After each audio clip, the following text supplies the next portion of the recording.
Hello વિદ્યાર્થી મિત્રો, નમસ્કાર. અમારી આ ચેનલ કાનૂન નોલેજમાં તમારું સ્વાગત છે. આજે આપણે ગુજરાત પોલીસની જે અપડેટ આવી છે બરાબર, તેના વિશે થોડીક વાત કરવાના છીએ. તો શું છે મિત્રો, જોઈએ આપણે. તો રાજ્ય સરકાર આગામી 11,000 જેટલી નવી પોલીસ ભરતી કરશે. હર્ષ સંઘવીએ જણાવ્યું હતું કે ગુજરાત પોલીસમાં આગામી સમયમાં 11,000 નવી ભરતી થશે, જેમાં નવા 597 પીએસઆઈની ભરતી કરવામાં આવશે, જ્યારે 6,600 કોન્સ્ટેબલ સહિત એસઆરપીની પણ ભરતી કરાશે.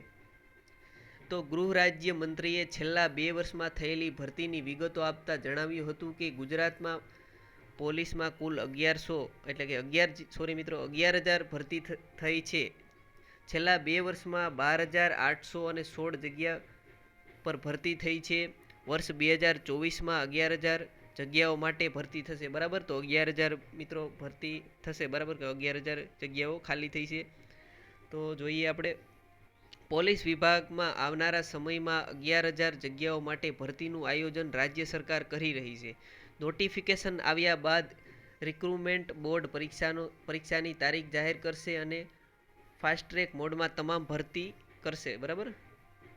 તો આગળ આપણે જોઈએ, તો ચૂંટણી પહેલાં ફોર્મ તો ભરાવાની શરૂઆત થઈ જશે બરાબર. લોકસભાની ચૂંટણી પહેલાં જ ફોર્મ ભરાવવી પડે અને તેને ભરતી બહાર કાઢવી જ પડે ચૂંટણી પહેલાં.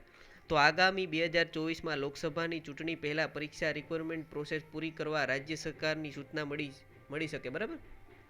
તો હવે થોડા સમયમાં નોટિફિકેશન આવી શકે અને ફોર્મ ભરવાની શરૂઆત પણ થઈ શકે બરાબર આવનારા સમયમાં. તો આ મહિનામાં અંત સુધીમાં.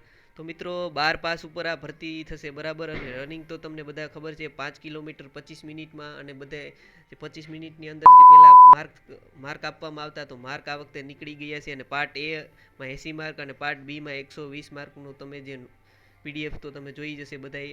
તો આગામી સમયમાં 11,000 નવી ભરતી કરાશે બરાબર. વસ્તીના ધોરણે અમદાવાદ પોલીસની ઘટ કેટલી છે તે અંગે ગુજરાત વિધાનસભામાં મંત્રી હર્ષ ડેટા સાથે આંકડાકીય માહિતી આપી હતી મિત્રો. તો મિત્રો ચૂંટણી પહેલાં, લોકસભાની ચૂંટણી પહેલાં મિત્રો ફોર્મ ભરાવાની શરૂઆત થઈ જશે, કારણ કે તેને ચૂંટણી પહેલાં ભરતી કાઢવી જ પડે બરાબર. તો મિત્રો વિડીયો ગમ્યો હોય તો ચેનલને સબસ્ક્રાઈબ અને લાઈક કરવાનું ભૂલતા નહીં બરાબર. આગળ આવી રીતે આપણે જે અપડેટ હશે બરાબર તે લઈને આવશું. જય હિન્દ, જય ભારત.